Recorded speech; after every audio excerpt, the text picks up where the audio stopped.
시편 3절 4절입니다. 구약 성경 899쪽입니다. 여호와여, 주께서 죄악을 지켜보실진대 주여 누가 서리이까? 그러나 사요하심이 주께 있음은 주를 경외하게 하심이니이다. 아멘.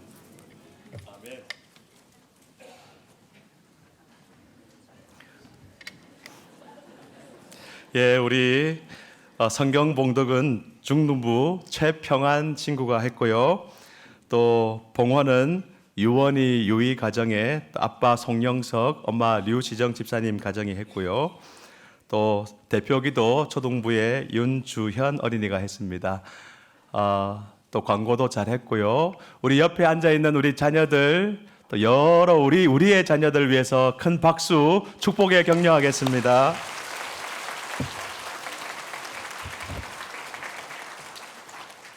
귀한 찬양 하나님께서 기쁘게 받으신 줄 믿습니다.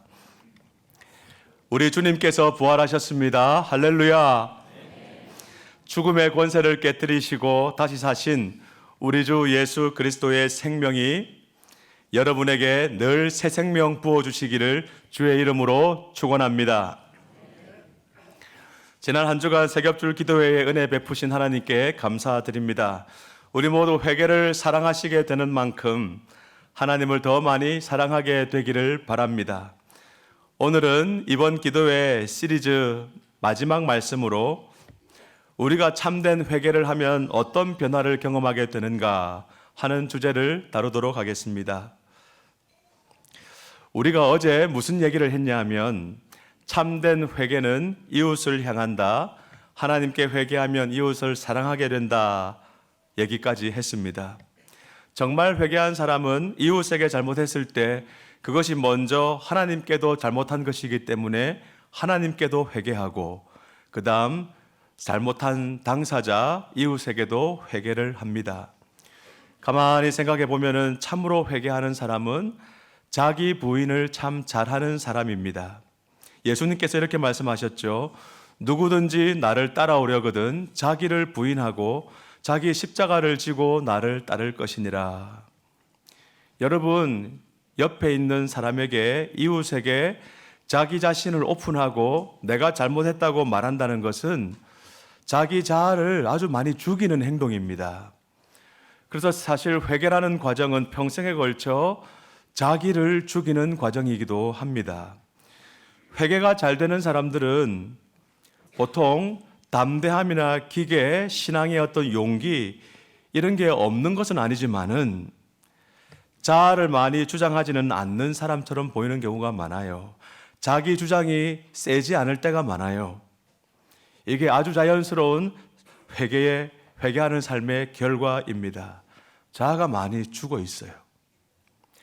자신이 자존심 상하고 배신당하는 일에 대해서 견디는 힘이 많이 자라 있거든요.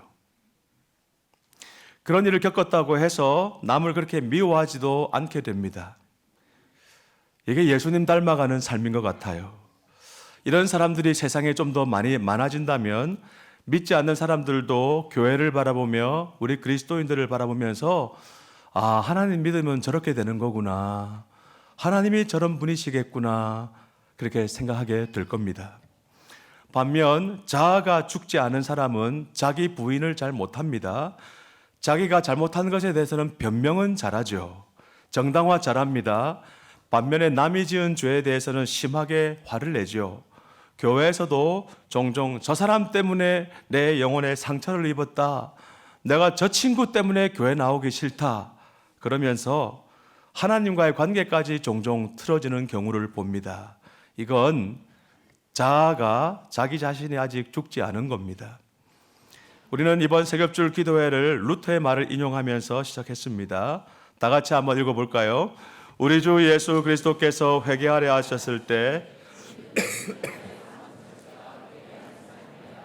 말씀하신 것이다. 마틴 로이드 존스 목사님도 비슷한 말씀을 하셨죠. 다 같이 회개하지 않은 사람이 그리스도인이 된 적은 없습니다.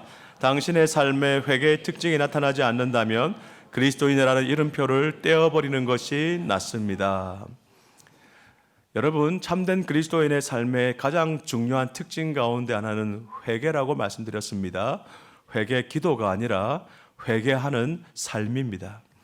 우리의 내면에 내재하는 죄, 이 자아를 죽이는 길고 긴 과정이죠. 그래서 제가 여러분에게 요청드립니다. 이번 세겹줄 기도의 교재를 꼭 한 번 더 읽어보시고요. 유튜브에 올라온 설교도 교재와 함께 꼭 한 번 더 들어보시면서 내용들을 정리해 보시면 좋겠고, 또 작은 것 하나라도 실천해 보시기 바랍니다. 하고 안 하고는 정말 이후 여러분의 삶에 차이가 많을 거예요. 회개를 잘 실천하지 않는 이유 중 하나는 회개를 통해서 누리는 그 용서의 은혜, 사죄의 은혜를 맛보지 못했기 때문일 수 있습니다. 용서받으면 어떤 결과가 나타날까요? 내 죄가 깊이 깨달아지면서 하나님께서 이런 나도 용납하시는구나. 나 같은 죄인도 하나님이 아무런 조건 따지지 않고 그대로 받아주시는구나.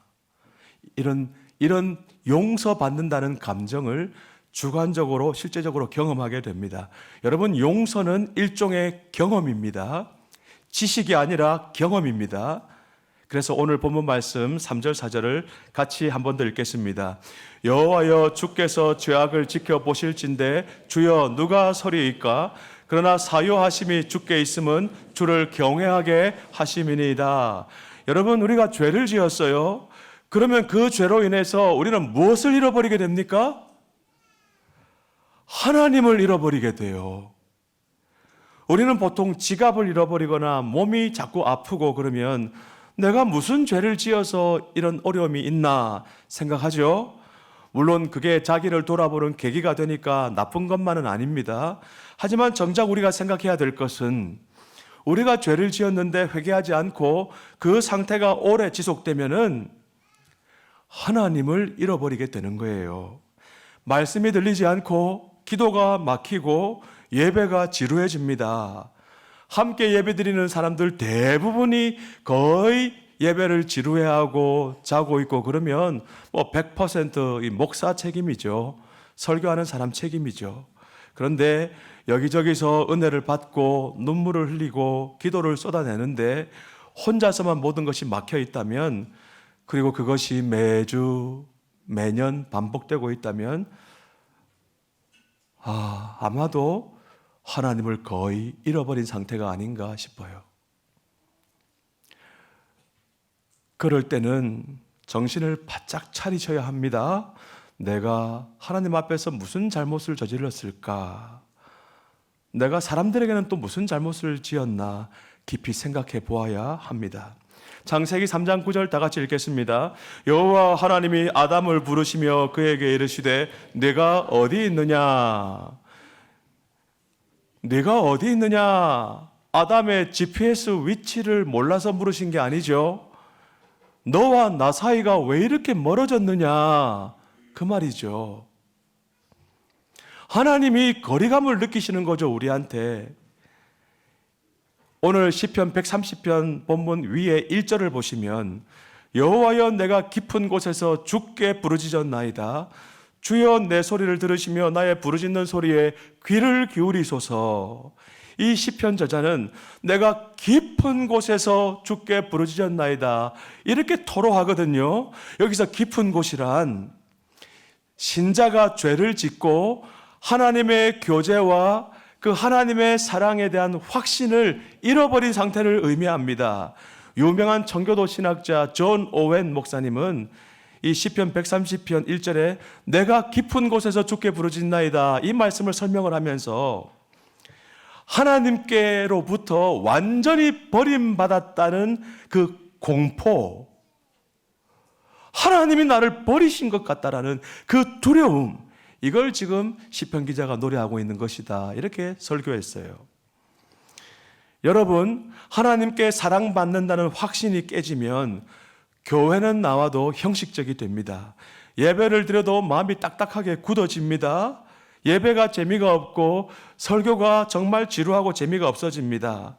이 신자의 마음이라고 하는 뿌리가 흔들리니까 성도 간의 교제에서도 교회 친구들과의 사귐에서도 재미가 하나도 안 느껴지고 점점 썬데이 크리스찬이 되어갑니다. 교회에 어떻게 하면 안 나올까 궁리하게 됩니다. 한없는 서글픔과 외로움과 고독 속에서 살게 됩니다. 이게 바로 깊은 데로 떨어진 상태죠.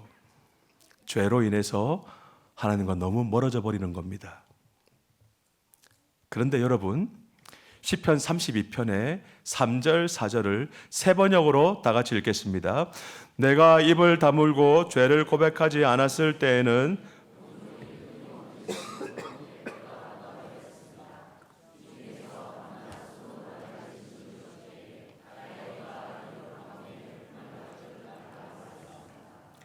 참된 신자가 예수님을 믿는 사람이 죄를 지었는데도 인정하지 않고 진실되게 고백을 안 하면, 다시 말해서 믿는 사람인데, 예수님을 믿는 사람인데 잘못해놓고도 회개를 오랫동안 안 하면 하나님께서 어떻게 하신다고요? 하나님께서 그 영혼을 짓누르신대요. 너 회개를 해야 되는데, 네가 회개를 해야 내가 너에게 가까이 다가갈 수 있는데, 너의 죄 때문에 내가 가까이 가지를 못하겠는데, 너무 안타까워하시면서 그 영혼을 짓누르신다는 거예요.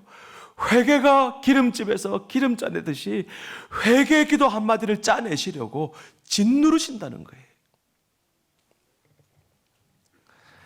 여러분, 이런 상태 어떻게 비유하면 좋을까요? 설교도 들립니다. 또 기도도 하기도 하고 기도 받기도 합니다. 근데 영혼이 이런 상태가 되면 다 소용이 없어요. 여러분, 자동 세차장 안에 차가 들어가면 창문을 열어놓으면 큰일 나죠? 물 다 들어오죠. 문을 반드시 꼭 닫고 쭉 지나가면은 깨끗하게 세차가 되지 않습니까? 마치 이런 것 같은 거예요. 회개하지 않고 하나님과 멀어진 상태가 너무 오래 지속되면 이렇게 같이 예배를 드려도 세차장 안에서 차가 지나가듯이 한 방울의 말씀도 한 방울의 은혜도 내 영혼에 침투하지를 못하는 거예요. 그런데 반전이 있습니다. 5절을 보십시오. 다 같이 드디어 나는 내 죄를 주님께 아뢰며 내 잘못을 덮어두지 않고 털어놓았습니다. 내가 주님께 거역한 나의 죄를 고백합니다 하였더니 주님께서는 나의 죄악을 기꺼이 용서하셨습니다. 이렇게 회개 기도는 고백을 반드시 구체적으로 해야 합니다. 아주 자세하게 낱낱이 고백해야 합니다. 우리가 뭉뚱그려서 하나님 교만했던 거 용서해 주세요 라고 기도하곤 하는데, 구체적으로 기도하지 않고 그냥 하나님 교만한 거 용서해 주세요 이렇게만 반복이 계속되면은 사실 우리 자신에게조차 교만의 어떠한 죄들을 숨기고 싶은 거예요. 가끔 대표 기도할 때 알고 지은 죄, 모르고 지은 죄 다 용서해 주세요라고 기도하지만 이건 완전 엉터리 기도입니다. 여러분, 그런 기도 하시면 안 돼요. 하나님께서 당신이 바로 그 사람이라 평결을 내리실 때, 너가 그 죄를 지어서 너와 내 사이가 이렇게 멀어져 있다라고 판단하시고 지적하시는데, 하나님 맞습니다 하고 동의하고 고백하는 게, 구체적으로 고백하는 게 회개인데, 하나님 지난 한 주간 살면서 알고 지은 죄, 모르고 지은 죄 다 용서해 주세요 퉁 치고 지나가면은 거기에 무슨 고백이 있어요? 감사하게도 우리 교회 장로님들, 집사님들, 우리 권사님들 대표 기도하실 때 이렇게 기도하시는 분 한 분도 못 봤어요.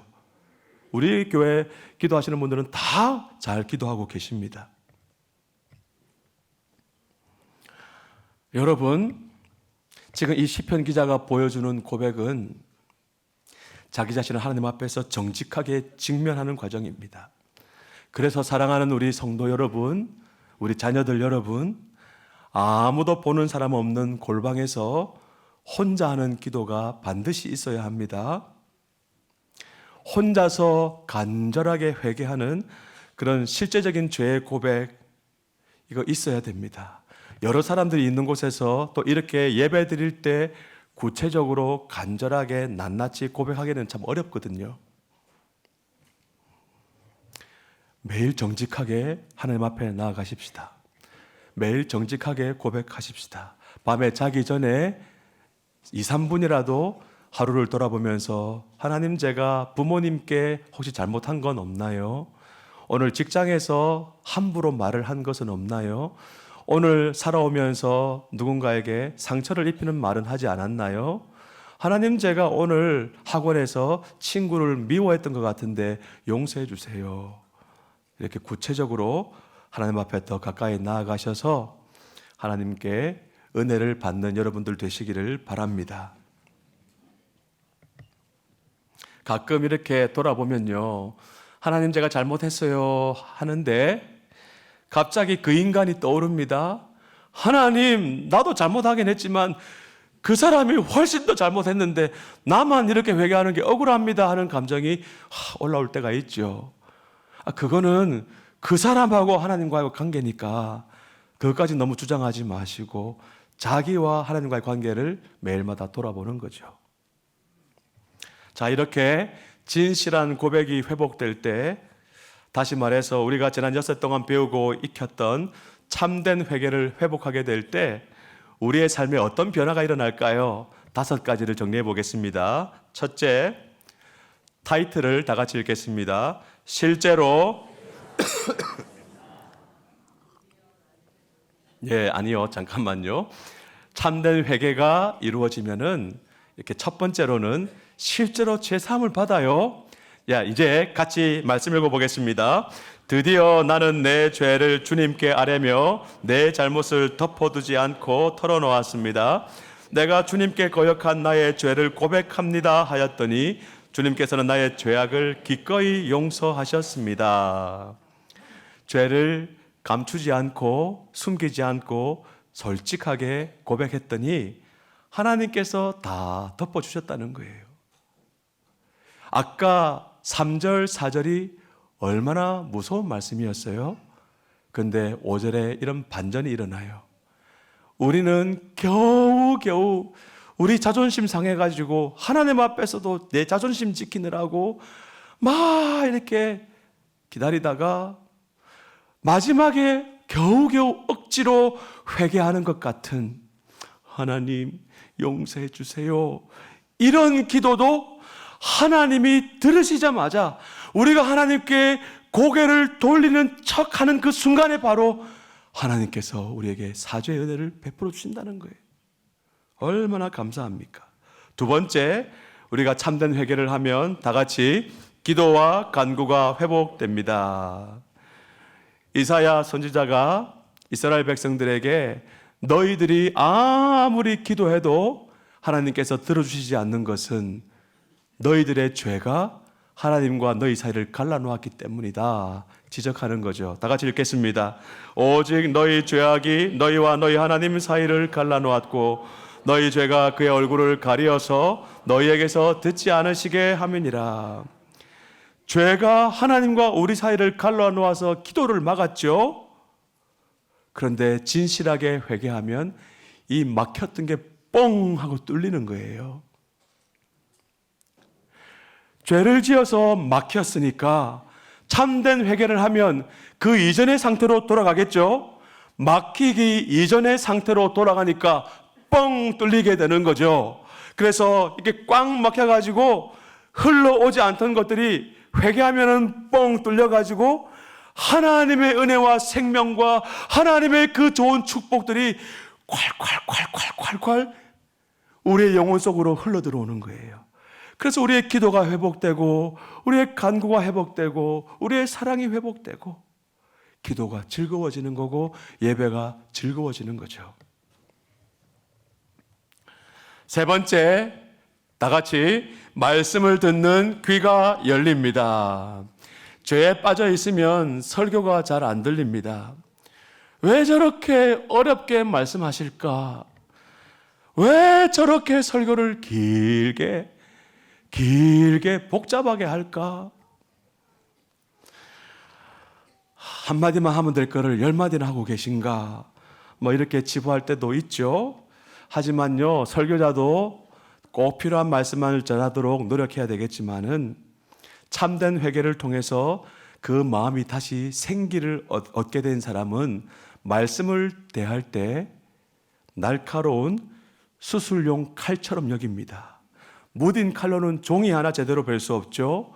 그러나 제대로 된 정교한 수술용 칼은 살을 바르고 들어가서 우리 눈에 잘 안 보이는 그런 작은 혈관까지도 꼭 잘라야 될 부분만 자르고 제거해야 될 부분만 도려내고 다른 조직은 건드리지 않고 수술을 잘 하게 도와줘요. 이 날카로운 수술용 칼처럼 하나님 말씀을 대하는 거예요. 그래서 하나님 말씀을 들으면서 내 영혼 어디로 이 칼이 들어가서 어디를 도려내고 어디를 발라내고 어디를 살려낼 것인가 하면서 말씀을 귀담아 듣게 되는 거죠. 진실한 고백이 이루어질 때, 참된 회개가 회복될 때 내 영혼은 죄와 싸울 수 있게 해주는 정교한 말씀을 사랑하게 됩니다. 네 번째, 다 같이 읽겠습니다. 영적 자유함을 경험합니다. 6절 말씀 다 같이. 경건한 사람이 고난을 받을 때에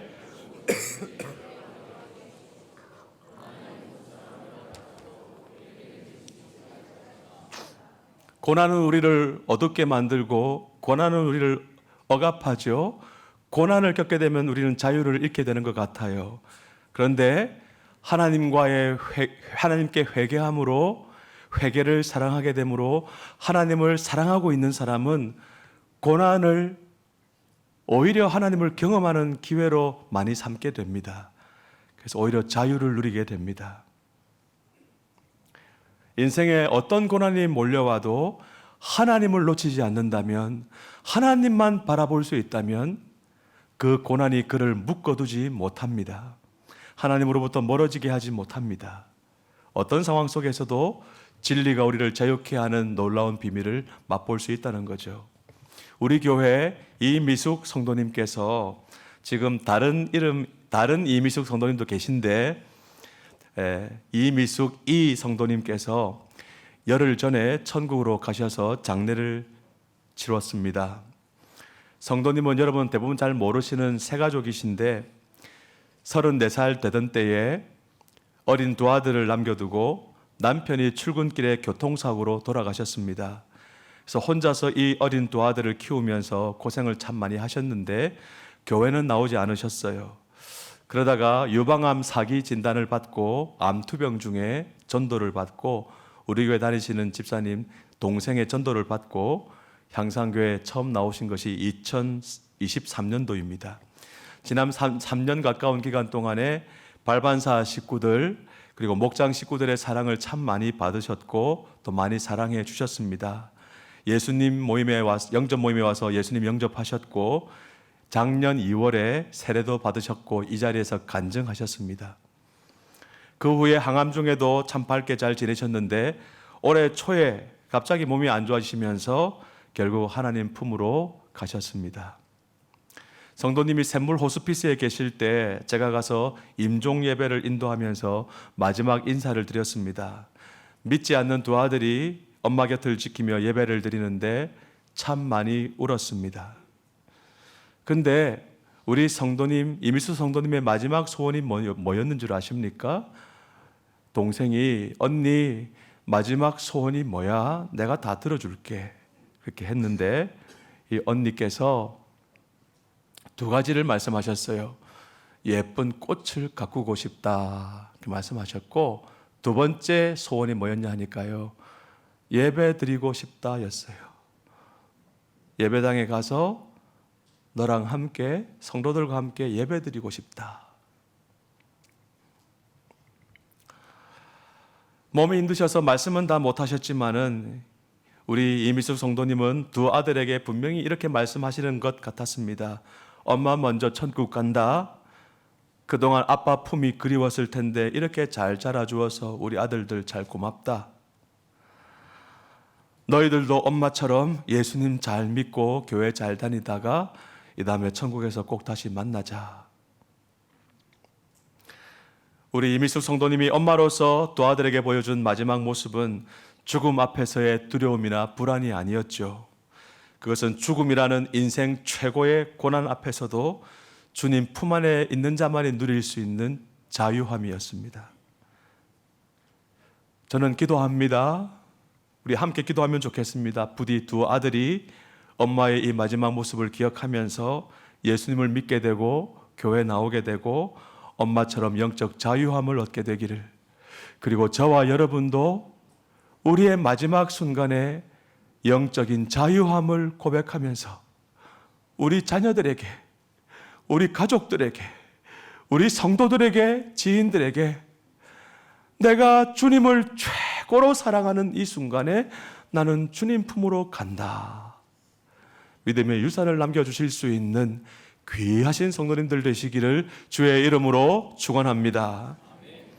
마지막 다섯 번째로 다 같이 읽겠습니다. 하나님을 경외하게 됩니다. 우리가 참된 회개를 회복하게 되면은 하나님을 경외하게 됩니다. 오늘 본문 3절 4절 한 번 더 같이 읽을까요?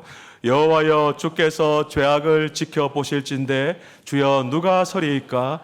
그러나 사유하심이 주께 있음은 주를 경외하게 하심이니이다. 이 4절 말씀이 세 번역으로 읽어보면요, 참 마음에 더 와닿는 것 같아요.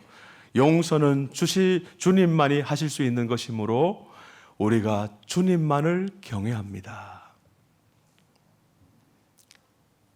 우리가 진실한 고백을 하게 되면은, 참된 회개를 하게 되면은 좋으신 하나님께서는 우리를 어떻게 하신다고요? 우리의 죄악을 당신의 선하심으로 다 덮어주신다는 거예요. 우리가 회개하기만 하면은 용서는 주님만이 하실 수 있는데, 마치 이 순간만을 기다리셨다는 듯이 주님이 우리를 용서해 주신다는 거예요. 이 놀라운 과정이 너무나 감격스러워서 주님만을 바라보고 경외하게 된다는 거예요. 우리가 예배 마칠 때 악을 악으로 갚지 말고 선으로 악을 이기게 해주십시오 기도하잖아요. 하나님은요, 매 순간 저와 여러분에게 그렇게 하고 계세요. 우리가 죄악을 저지르는 그 순간마다 하늘에서 불을 내리셔서 벌하지 아니하시고 우리의 그 모든 악들에 대해서 하나님의 선하심으로 덮어주신다는 거예요. 그리고 회개하기를 기다리신다는 거예요. 주의 보혈로 우리가 죄를 지을 때마다 그 선하심으로 덮어주시고, 악을 악으로 갚지 않으시고 선으로 악을 이기시며 십자가의 속죄를 우리에게 선물로 주시는 겁니다. 이 좋으신 하나님만을 경외하게 되시는, 회개를 더 사랑하게 되심으로 주님만이 베푸실 수 있는 그 용서의 자유를 맛보시고 참으로 주님만을 경외하시는 귀하신 우리 성도님들, 우리 자녀들 다 되시기를 주의 이름으로 축원합니다. 이 다섯 가지를 한 번 더 정리해 보겠습니다.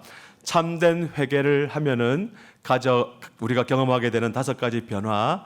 제가 1 하면 여러분 큰 소리로 같이 읽어주세요. 1. 실제로 죄 사함을 받습니다. 2. 3. 4. 5. 여러분, 이런 은혜를 누리고 싶지 않으십니까? 근데 이 다섯 가지 변화의 열매를 사모하시면서 한번 들어보십시오. 우리 인간이 느끼는 배신감, 우리가 사람들한테 느끼는 배신감 있죠? 그거 하나님의 마음을 이해하게 하려는 은혜의 방편일지도 몰라요.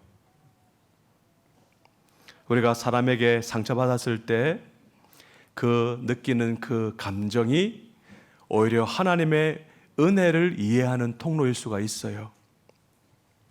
여러분, 우리가 죄를 지으면서도 하나님 은혜에 둔감할 때 하나님 마음이 어떠실지 한번 생각해 보십시오. 참으로 회개하는 사람에게는 하나님이 나를 얼마나 참으셨는지에 대한 이해, 그 공감이 시작되면서 다시 하나님을 사랑하게 됩니다. 어떻게 하나님이 나 같은 것을, 이 작은 하나도 내가 소화를 못 시키고 배신감에 치를 떨어하고 하는 이런 나 같은 죄인의 더 흉악한 죄를 어떻게 하나님은 계속해서 참으시고 덮어주시나이까.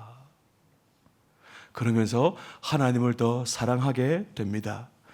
여러분, 여러분의 영적 침체를 그대로 두지 마십시오. 매일 하나님께 더 가까이 나아오십시오. 하나님께 낱낱이 죄를 진실되게 고백하십시오. 그럴 때 하나님께서 주시는 사랑을 흘려받으시고 하나님을 더 사랑하게 되시기를 주의 이름으로 축원합니다. 말씀을 맺으면서 두 가지 도전이라 할까요? 여러분과 함께 하고 싶은 결단을 말씀드립니다. 첫째, 지난 주일부터 시작해서 세겹줄 기도회 엿새 동안 그리고 오늘까지 모두 8번의 시리즈 설교를 들으셨습니다. 지금까지 우리가 살펴본 모든 내용을 제가 짧은 기도문으로 한번 정리해 보았습니다. 부활이요 생명 되신 우리 주님, 오늘 부활주일에 우리의 회개가 부활하게 하소서. 우리가 회개를 사랑하는 만큼 십자가와 부활의 주님을 더 사랑하게 하소서. 같이 한번 고백해 볼까요? 부활이요 생명 되신 우리 주님, 오늘 부활주일에 우리의 회개가 부활하게 하소서. 우리가 회개를 사랑하는 만큼 십자가와 부활의 주님을 더 사랑하게 하소서. 정말 사랑하는 여러분, 이번 기도회를 통해서 이렇게 기도하면서 날마다 하나님께로 더 가까이 나가기 원하시는 분들은 이 기도 제목을 꼭 기억하시고 간직하시고 오늘부터 계속해서 기도하시기 바랍니다. 그리고 나중에 합심해서 기도할 때 하나님, 이 기도문이 제 마음에서 날마다 샘솟듯 터져 나오는 그런 기도가 되게 하시고 십자가와 부활의 주님을 더 사랑하게 해 주십시오. 응답 받으실 줄 믿습니다. 두 번째로 요한복음 두 구절을 다 같이 읽겠습니다.